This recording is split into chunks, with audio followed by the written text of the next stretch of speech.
don't know anything about Sister Lock, sweetie. I don't do Sister Lock. We're about to go on, okay?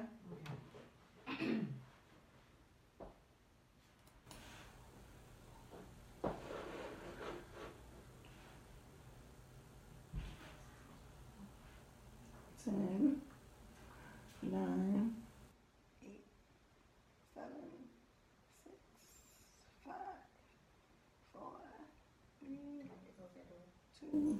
Yeah, it's on its way. Oh.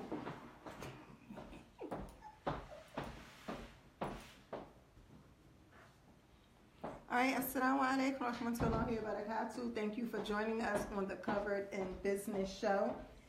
The Covered in Business Network is a network of women who inspire, support, and empower each other.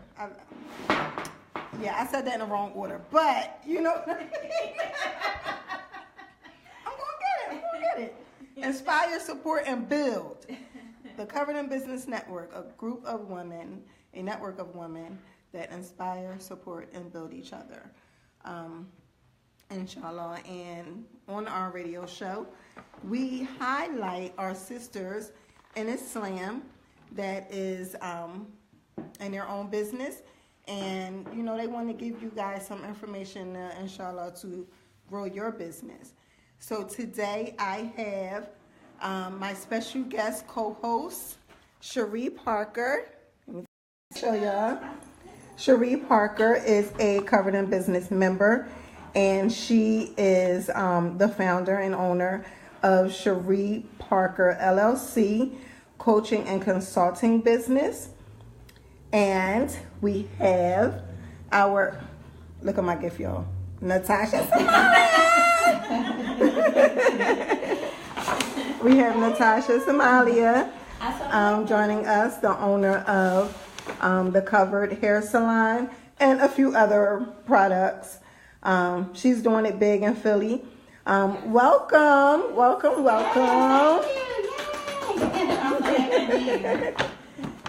So, tell us a little bit about yourself, inshallah. Okay, inshallah. Well, I am Natasha Somalia, and I am a hairstylist, mother, companion, teacher, friend, consultant, you name it, product developer, friend, social worker, I feel like sometimes. Hairdresser, yes. Hair therapist. Everything under the sun, I have I carry an array of hats, I guess I like to say.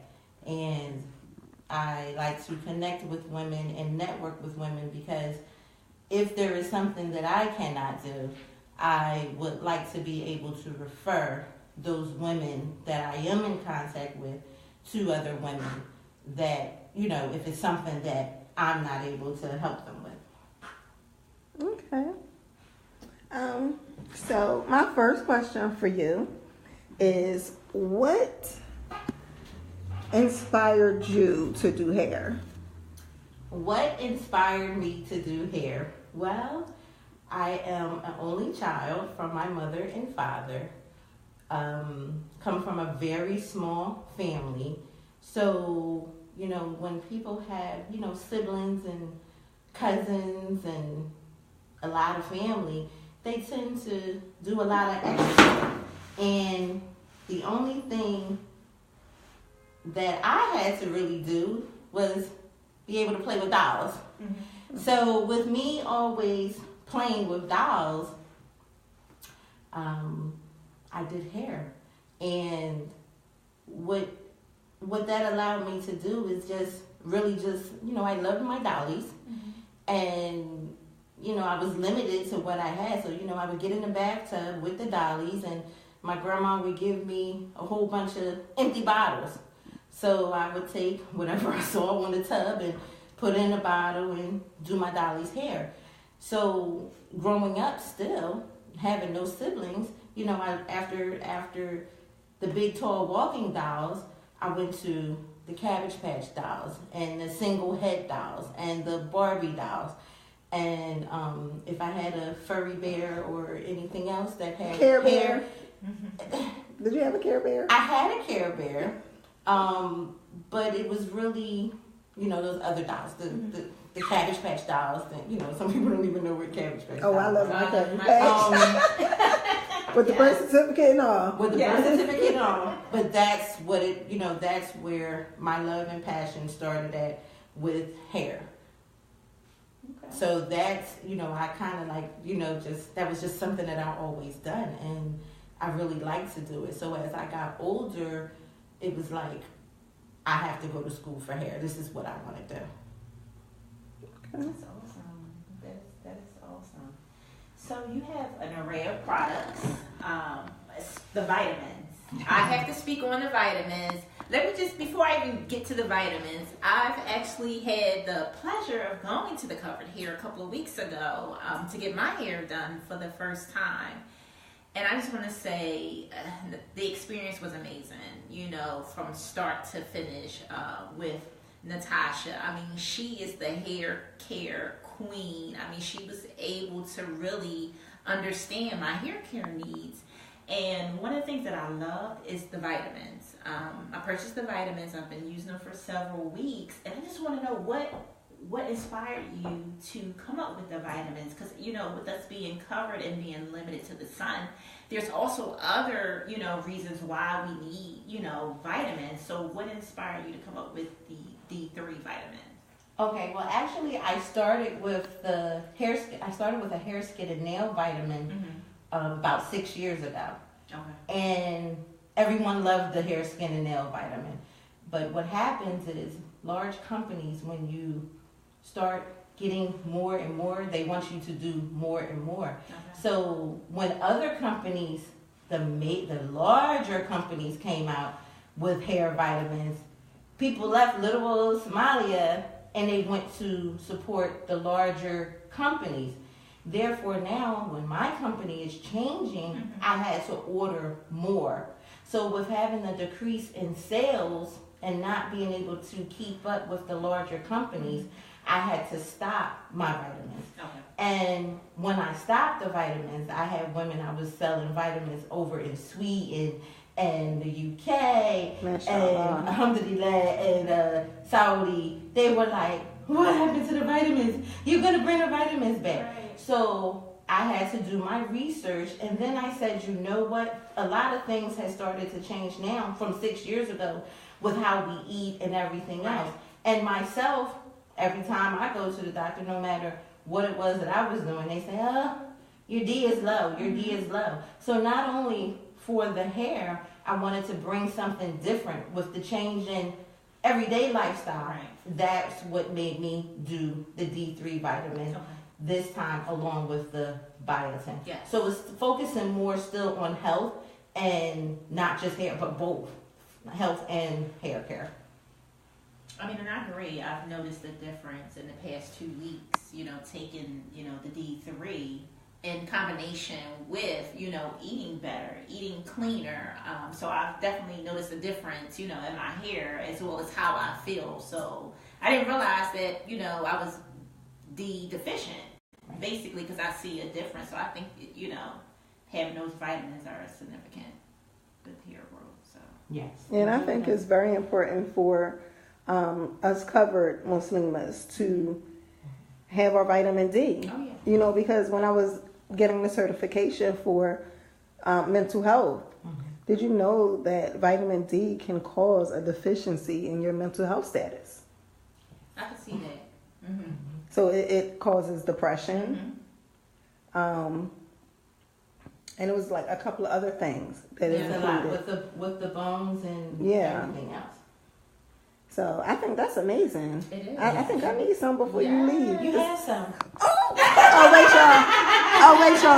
I gotta show y'all. Wait a minute. Wait. How do I turn it around? All right, y'all. So y'all know I love free gifts, right? I'm telling you, my guests, they treat me so well. So let's see what Natasha gave us. Natasha brought us some goodies, y'all. Yes. Ooh, look at that. Packaging is beautiful. Look at that. Show y'all the packaging. We gotta show y'all how to do it. Oh, this is beautiful. I'm showing y'all. I'm showing them all the goods, honey. This is beautiful. This is so professional. I love it. I love the branding. I love the branding. 1 point. Which is actually one of our questions on branding. And I love this picture. Thank you. This picture speaks volumes of what you do. Yes. You know what I mean? Yes, it captures. It captures everything.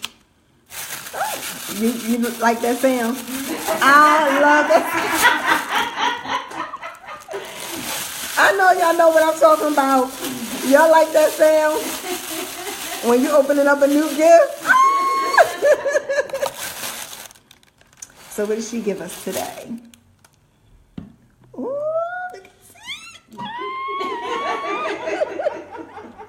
Y'all see that? Cashmere Beauty Secret Aroma Oil.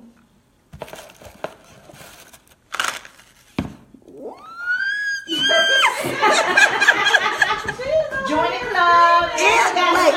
Wait. And it's not one of them stingy joints. This is like,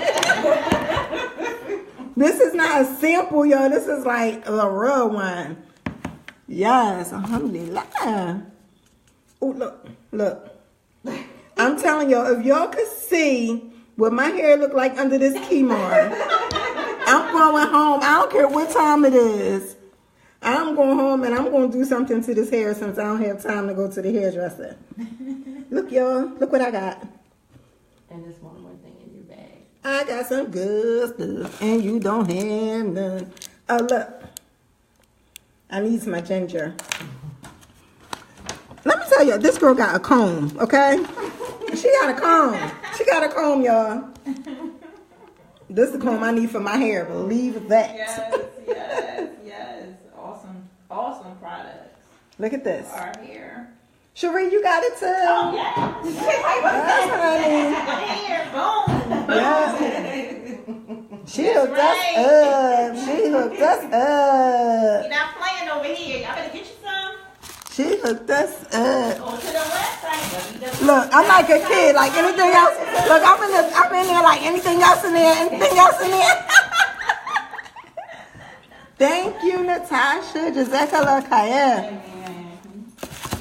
So I want to know more, and I'm sure the listeners and the viewers, we want to know more about the behind the scenes with your business, because you're doing it all from hair products to you're traveling back and forth. You have the different salons. So I want to know, as far as, as a business owner, what is some principles or your model that you live by that has helped to contribute to your success? What gets you motivated? What gets you going? What keeps you going in your business? I said something in a video that a documentary. Someone did a small documentary on me, and it's the passion, and it's the prayer, the patience, persistence, the P's. Positivity. But you definitely have to be dedicated to what it is that you want to do. Owning a business, by far, I tell people, I'm up. They see me 1 o'clock in the morning because, I still have children that I have to get ready for school. I still have to do homework. I still have to get those orders out. So your business becomes your life. So you really, really have to be passionate about it. It's a lifestyle. It's a lifestyle. I live just like Islam. Islam is a lifestyle. It's a lifestyle. Business is a lifestyle. You have to really be focused, determined, and dedicated. You cannot say, "Oh, never mind. I want to give up." Right. You really have to keep going. Also, like you said, the team. I have a very strong sisterhood. Right. Women that if I do say or something wrong, they're like, no, Somalia, no, not that.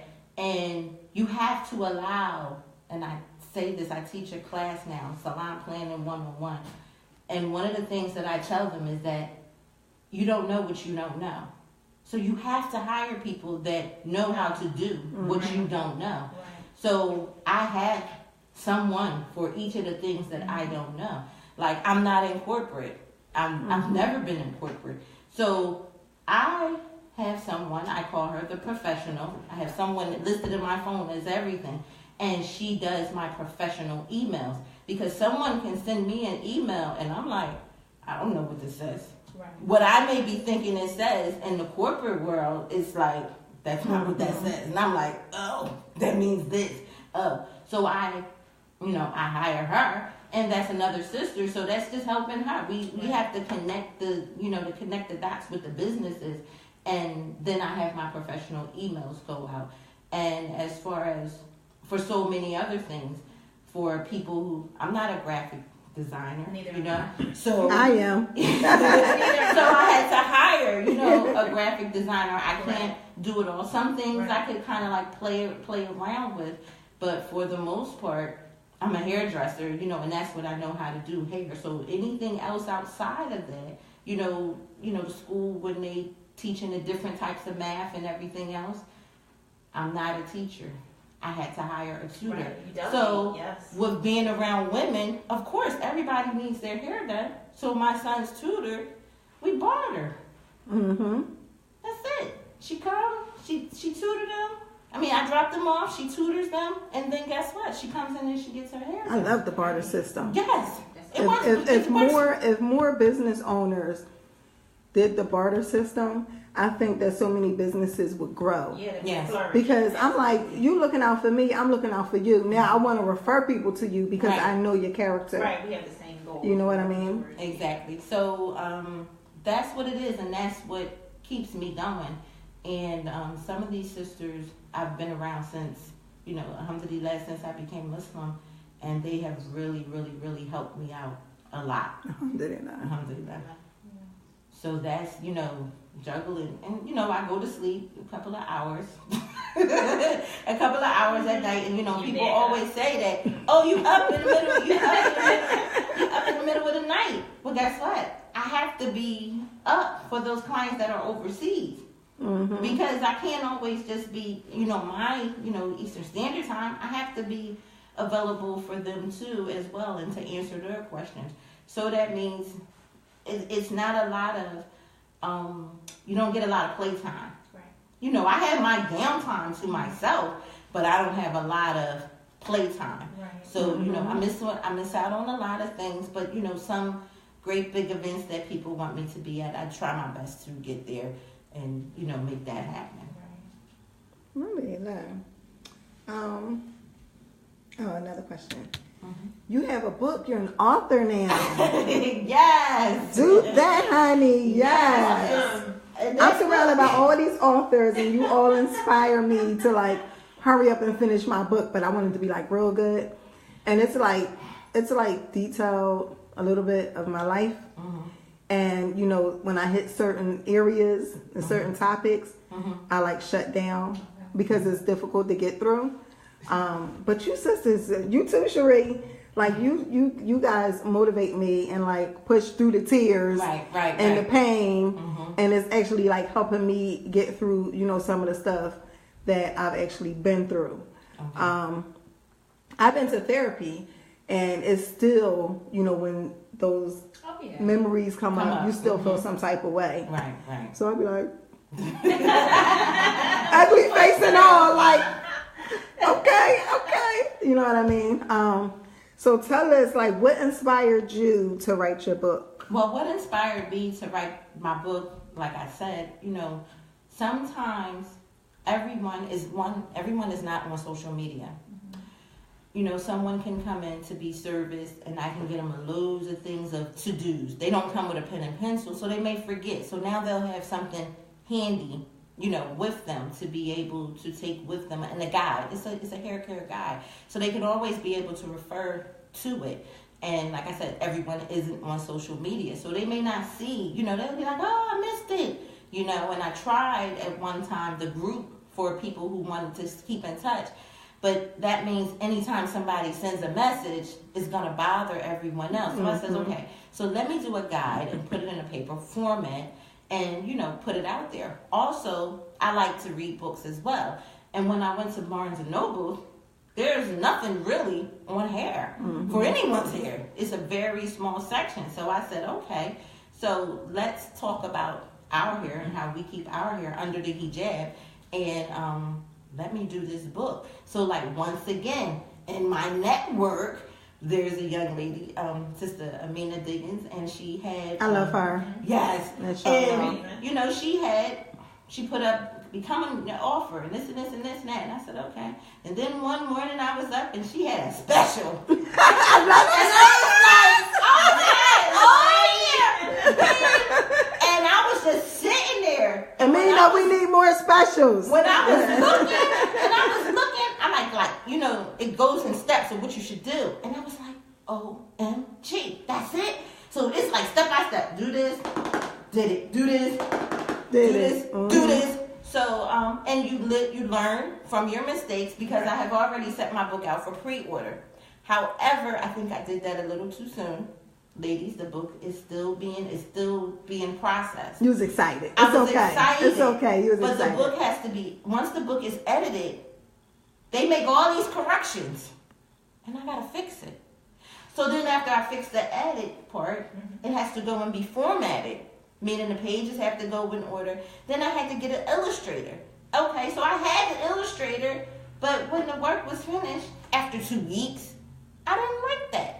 So it is a process, and it's coming. And when I get it in my hand, I'm gonna be like, OMG, I have a book, like, you know. So like I said, I didn't know nothing about writing a book. You have to go to the people that know what it is that they're doing. You know, it's the times of you being hanging. They're gone. Right. There's so many resources. There's so many resources. And a lot of times, all you have to do is pick up the phone and ask. Send an email, a DM if they answer it. You know what I mean? Try to get in contact, you know, with those who know what it is that you want to do. So I'm very excited about the book, and hopefully it will help, you know, clear up a lot of things that women may see on YouTube that may not be so true. Right. For your hair. Right. Everyone's hair is different. Totally. Even twins. You know, you have baby A and baby B. There's something different about them. So, you know, you can't do what everybody does. So I try my best to break that down for everyone to be able to understand it. Oh, inshallah. Inshallah. So we're looking for the book. What's the name of the book again? Healthy Hair Under Hijab. And when should we, like, an estimated date? Should We want an estimate. What's today's date? That's right. Give it a date. That's right. Give it today. I want to say March the 1st. March the 1st. Okay. Inshallah. I want to say March the 1st. Okay. Inshallah. You have any questions? Yeah, you know, I'm going to go back to something that you stated earlier in regards to, you did a documentary. Yes. In the documentary, you made a statement that was so powerful. You pointed out something that I think was so inspiring. You talked about how once, you know, you became a Muslim, that you had to start your clientele all over again. And I think that's important for people to know, for women, you know, in business to know, because when I took my Shahada back in August, I was concerned about how people would perceive me. Wait, that's somebody with a question. Okay.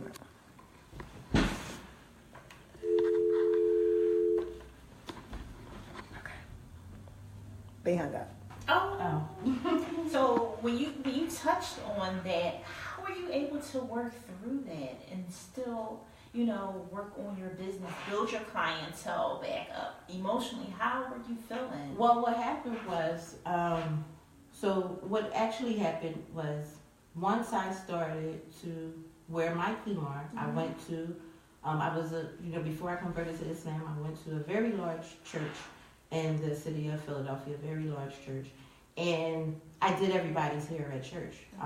Everybody was amazed then, because I was so young and I had my children and I had a business already. So everyone came to me. However, I didn't tell anybody that I was going to take my Shahada. So now maybe a week later, maybe they hadn't seen me last Sunday, and now this Sunday she has on a khimar. Right. And I have a very I like to say mature clientele. I a lot of my clients, I do some younger ladies, but most of my clients range in the age of maybe, I want to say 28 to 75. So it was that at that time, during that time, that 36 to 45-year-old clientele that just was like, oh, no. What is going on? And she actually said that, and all I had on at the time was my kimar, because I would take my overgarment off and I would wear my regular clothes, but I still had my kimar on. And she said, take that crap off your head. And I was like, what you talking about? And she said, you're not doing my hair with that on your head? And I was like, yes, I'm going to do your hair. And so I had employees, and at this time I still had I had a spot actually. And so I had a young man working for me at the time. And she said, you're going to do my hair. And he was like, I'm off today. You know what I mean? So it was that deep. It was that deep. And actually that day she did not get her hair done. But the type of clientele that I had, she has 3 sisters. I did their hair. She has a niece. I did her hair. She works for the school board. I did all their hair. I can say I had about 15 people from DHS. I did their hair. But all these ladies, what did we all have in common? We all used to go to the same church. So they just stopped coming. So now I'm learning, and alhamdulillah, I'm in the new Shahada class and everything else. And I'm like, look at all these sisters. And so I'm learning how to make wudu and everything else. And they showing me stuff. And the sister, and Naima Rahimahullah, she went to bend down to pray, and her kimar flipped up. And I was like, woo. I was like, whoa. So I was just like, she need her hair done. So I'm thinking, do all these sisters' hair look like this under this? So then when I started to learn and I took a ghusl, I was like, oh my. So guess what? That's why. There goes that passion. Right. I was like, everybody comes to my shop on Sunday for $20. And when I tell you, for those who have known me that long, that place was packed. And being in my new Shahada class, I met other sisters. The sister that I was studying with, she was like, I got a license. I was like, you ain't telling me all this time. You're sitting up here learning. You know what I mean? So by the time I got to Tashahhud, I'm kind of like coming to class, kind of late, not showing up for class. She said, Somalia. Like, you need to get back in this class. But what I did was, I offered them bagels, donuts. Your kids can come. I had chocolate milk, strawberry milk. I had cereal. Because we were in there literally all day. You got to imagine, like, they were like, oh my gosh, and my spa was so big. And then, so if you were still there during the, close to like 3 or 4 o'clock, I had one of my clients that cooked. They would bring pepper steak and rice and chicken Alfredo. And that, yeah, those days. That's right. Those days. And guess what? That's how I built my clientele back up. And that was only on Sundays. So you can imagine. During the rest of the week. How many people I did on Sundays. So, no. They didn't come during the rest of the week because I still had my other staff. Okay. So this was only on Sunday. So people would wait to get their hair done on Sunday. And my job opened up at 4:30. So that is how. And you was there all night? Huh? You was there all night? No. I think we would get done like around 9. And I worked the girls that worked me. That worked with me. Worked them. Yeah, I worked them. They was working because it's like, it's like I gotta do all of this. So it was just that passion because I just really like to do hair. So it's like if I could provide a service to them, I only did what I was doing before.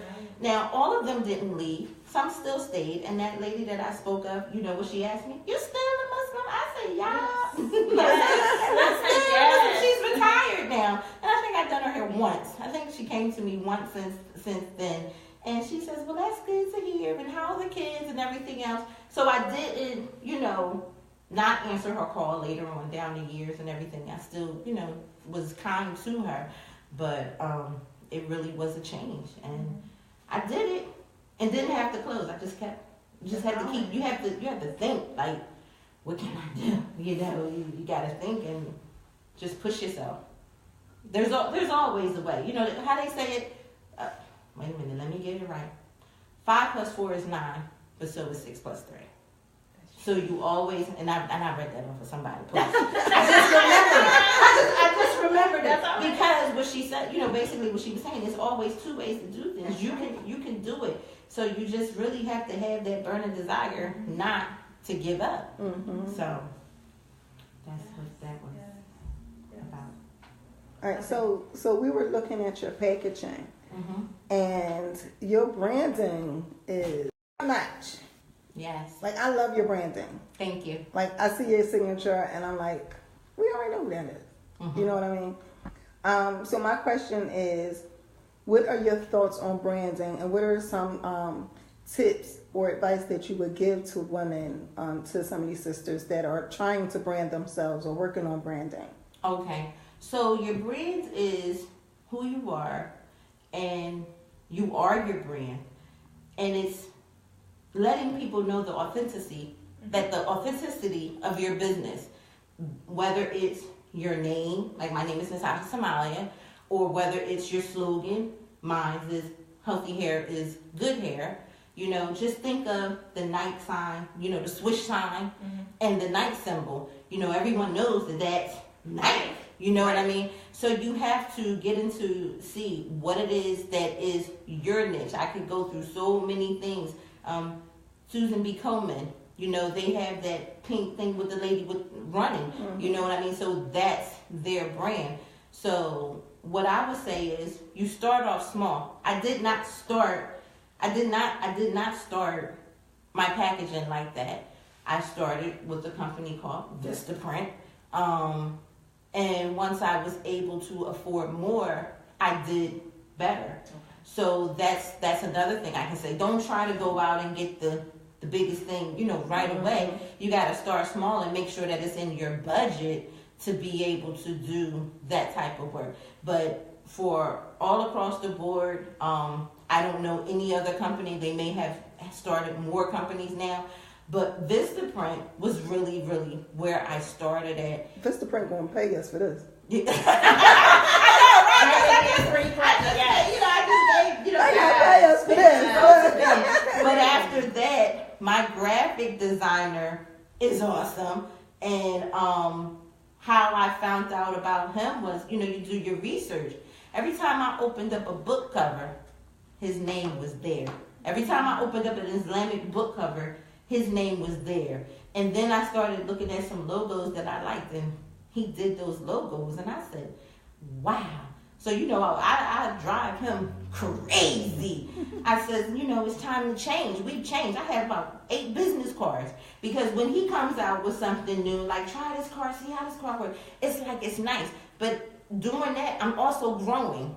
So I've already had the little plastic see-through card. I've already had the card with my picture on it. I did those cards. Right? I don't, that was that. So now it's a little bit different about the feel and the texture of the business card, as you can see with the packaging. So your branding is everything. And, for whatever it is that you do, you always have to put it out there, whether it's the stickers on your car, going to the supermarket and just leaving something in the cart, getting on the bus, leaving flyers. My children used to leave flyers. That's how they got their allowance. I would sit in my car at one end of the street, and they would put flyers on everybody's door and come back. I drive them back to the next block, come back, up and down, up and down, up and down. You have to get your word out, but your brand, it really has to say you. Yes.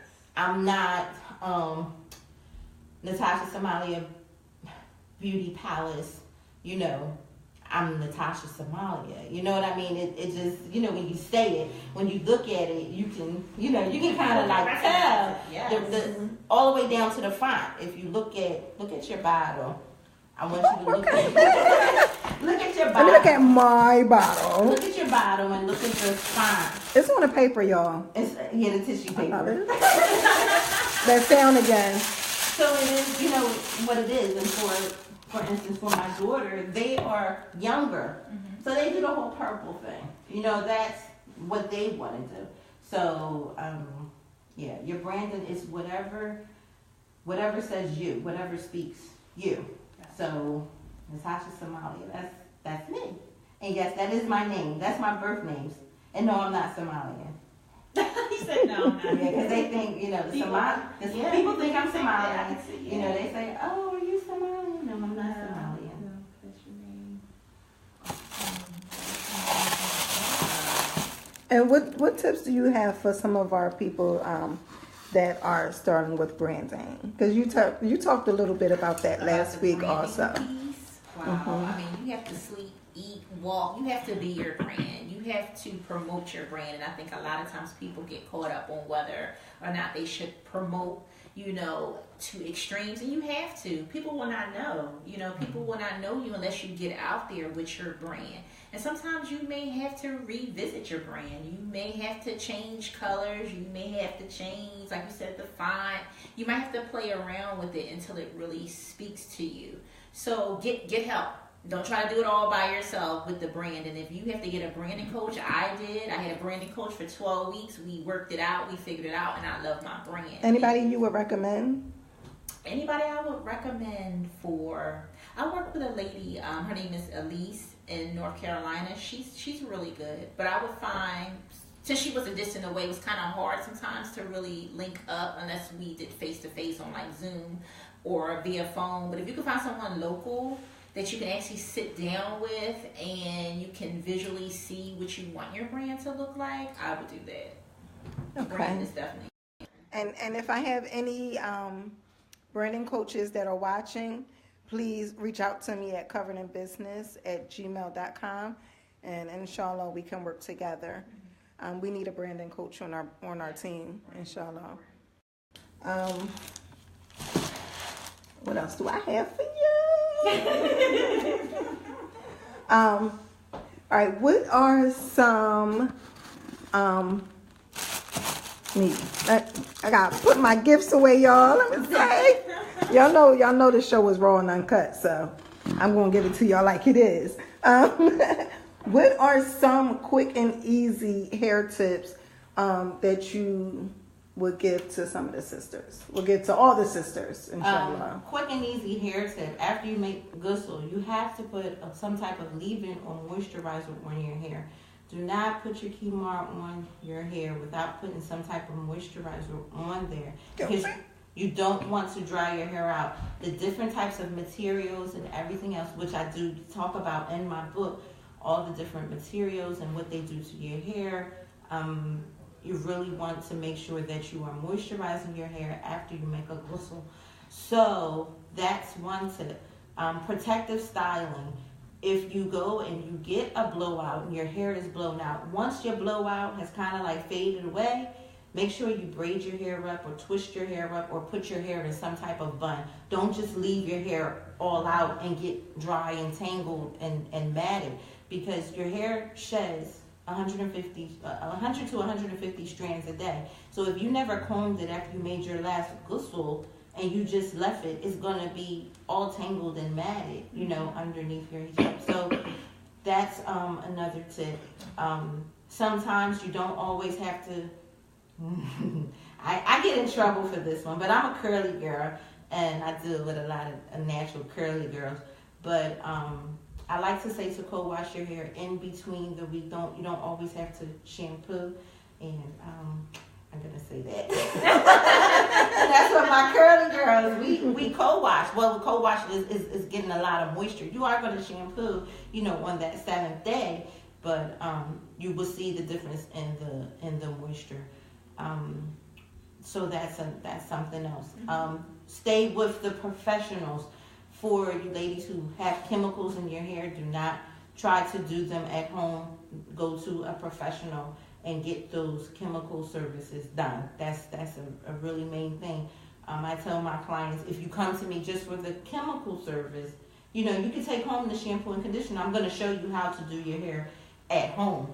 But for chemical service, please make sure you do go to the salon and let the professionals take care of your hair in that retrospect. Okay. And sleep with a bonnet, a cute one, or if you don't want to sleep with a bonnet, get a satin pillowcase. Okay. I'm telling you, I'm so horrible with hair care. I'm so horrible. You'll get better. Inshallah. Inshallah. I'm gonna go wash my hair tonight, but So you recommend a satin bonnet or A satin or a silk bonnet. When people say, well, the satin falls off, this is what you do. You put the satin on first, or you can go to NatashaSomalia.com and get a satin bonnet. You put the satin on your hair first, and then you tie it with a cotton scarf so it doesn't fall off. Or you just get a satin pillowcase so your hair doesn't like tangle up at night. because my satin sheet, I'll be sliding off the bed.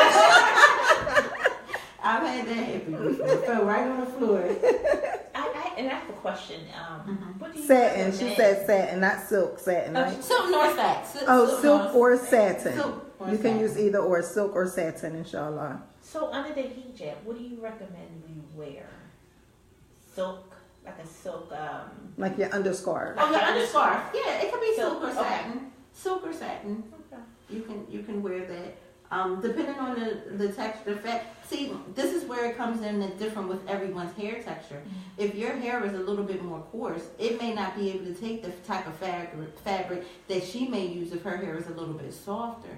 So every individual is different in what their hair can take. You have to find out about your hair. You can't go off of Lily hair and TT hair. You know what I mean? Their hair may be different, and that may work for them.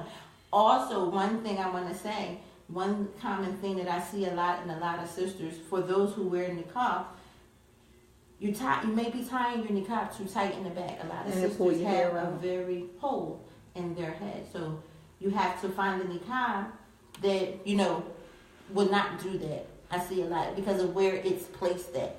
So with the tension. What about the Velcro niqab? Well, that may be fine. It just depends on who. But I know some sisters, they tie it so tight. Of course, you don't want it to be sliding always like mine. But they tie it so tight and they wear it all the time. So it just sits right there and it just gets old. I think I experienced that when I was a niqabi. I used to be a niqabi. Well, even back when we didn't wear so much of the shadless and we used to put the pin. Yeah. Everybody had at the bottom and then the bottom piece pull in the your back, hair out. Yeah. it would pull the hair out there. So we have 7 more minutes, inshallah. So real quick, who inspired you? Did anybody inspire you to become the hairstylist that you are today? So many. So many. One of the top person that I am inspired by is a man by the name of John DiGiorno from Paul Mitchell Systems. And I learned about Paul Mitchell Systems years ago when I was young, a young hairstylist. There's another young man. His name is Frederick Fakai. And, the way that these artists do business is so many people around the world, and the way that they do hair.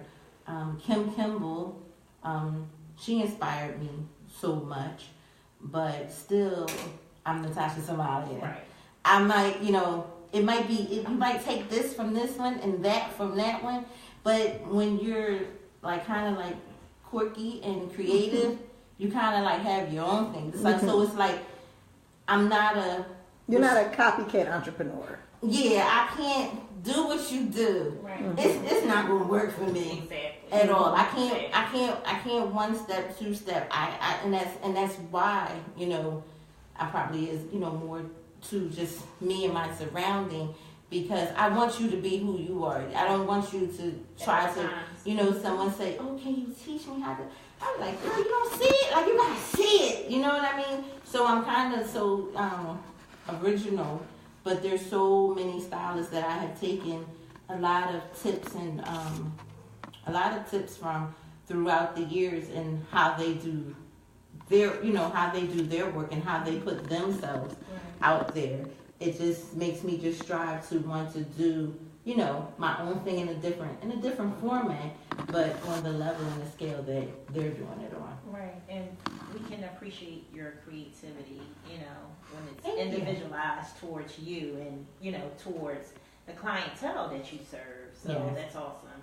Yes, it's a lot with hair, and when you have someone that says I'm driving from North Carolina because you just have to do my hair, it's like really me nobody can do you know what I mean? Right. So speaks volumes to your exactly, and for me, and I'm so excited, and when they meet me, they're like, it's not what I thought it was gonna be. I said, oh no, I'll tell you a story about my client the other day. I'm not going to mention her name, but she asked if my salon was wheelchair accessible.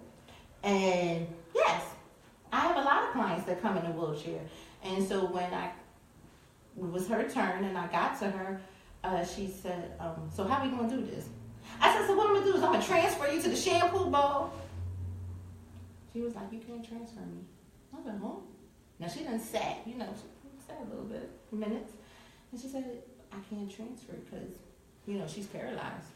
Muslima, alhamdulillah, may Allah, grant her 12 feet, she's paralyzed from her chest down. And so I said, okay, so let me think. So in my head, I'm thinking, I have to get this hair shampooed. I'm trying to figure out how to do it. And guess what she says? Oh, my chair go back. I said, what? The other chair out the way, and I never seen it before. But her chair raises and lifts back. What? On the money. So she was waiting for you to figure it out first. She was waiting, but it was just something. So now, like I said, you don't know everything, because I know I have a lot of something. I have a lot of handicapped clients. So now when someone say, are they handicapped? I have to ask them, right? Am I able to transfer you to the shampoo bowl, or do you have that chair that needs a bed that's accessible? So it's a lot. Yeah. It's a lot, and I have a new client. Alhamdulillah. All right. So before we close out, do you have any more questions for Natasha? What is next for Natasha Somalia? What's next? I'm going to Atlanta. So all the hair shows be popping. I'm going to Atlanta. I'm going to Houston, inshallah, and I am going to North Carolina, inshallah. That's what's next outside of the book. And I have another surprise, but we won't see that surprise, inshallah, until Ramadan. I haven't said anything. I mean, my clients now. But it's big. So I'm just going to say you might see me somewhere. But I'm going to Atlanta in April. I'm going to have a brunch on April the 22nd. It's World Natural Hair Show weekend. Okay. And I'm having a brunch in Atlanta. So I will be doing hair in Atlanta. Finally, they've been wanting me in Atlanta for years. So, ladies, you can go ahead and purchase your brunch tickets. And where can they purchase? Oh, you can purchase the tickets at natashasomalia.eventbrite.com. And all the links are in my bio on my social media. And I have a 1-800 number for those who are not local. It is 1-833-NSH hair. Say that again. That's 1-833-NSH hair. Awesome. All right, so that's it. So we're going to leave with you giving us some motivation for the sisters that are entrepreneurs and struggling entrepreneurs, and what's some advice you would give them? Dua. Get up in the third part of the night and make dua. Cry out to Allah and seek guidance. Before I do anything, I always pray istikhar. There's a lot of things that I wanted to do that didn't go my way, and there's sometimes that when I felt that it wasn't going to go my way, I ended up losing a lot of money. So I know now that istikhar is the way to go. Don't give up. These sisters that you see that are in the position to help you, try to seek mentorship or something from them and ask questions. You can always, I tell everybody my phone number. I don't have a DM problem. I showed my DMs the other day. I don't have, and may Allah keep me from that. I never have anything rude or anything coming from my DM or my phone. You can call me. You can ask me. If I'm not able to help you in any area, I may be able to connect you with someone that can help you. But just don't give up. It's not easy. Don't let social media, don't. I've had my business for 21 years. And this was before social media. We wasn't even having MySpace really too much. Some of the children don't even know what MySpace is. And I'm just going to keep it real with you. My gas bill on the budget, it's on the budget. You have to keep it real. You know, some people think that just because it is, you know, that it's that easy. Guess what? It's not. It's not. You still have, you have responsibilities. Well, we want to thank you for coming today. You're so welcome. I'm so excited. I can't wait to hear about your results. Oh, awesome, honey. Awesome. They've been popping. Right. And Sheree, thank you for being my guest co-host. Yes, I love you ladies. You are definitely an inspiration. And I look forward to having both of you back on in the future and helping some of our girls in the Covered in Business Network.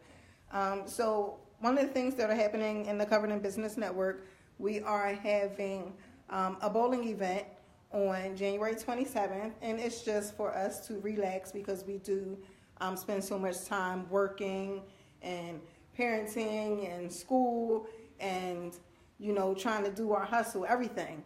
So, we're incorporating meetups with the sisters outside of the brunches because the brunches, would get boring, motivational, but they can get boring at times. Right. Just to keep doing something over and over again. So we included these meetups for everyone. So again, that's January 27th. You can get more information on the website at www.coveredinbusiness.net. And we'll see you next week, inshallah. Thank you for tuning in to the Covered in Business show. Share this post, and if you missed it, you can follow us on our YouTube channel. Subscribe. Hit the subscribe button on our YouTube channel. You can find this show and previous shows on that station. Assalamu alaikum wa rahmatullahi wa barakatuh.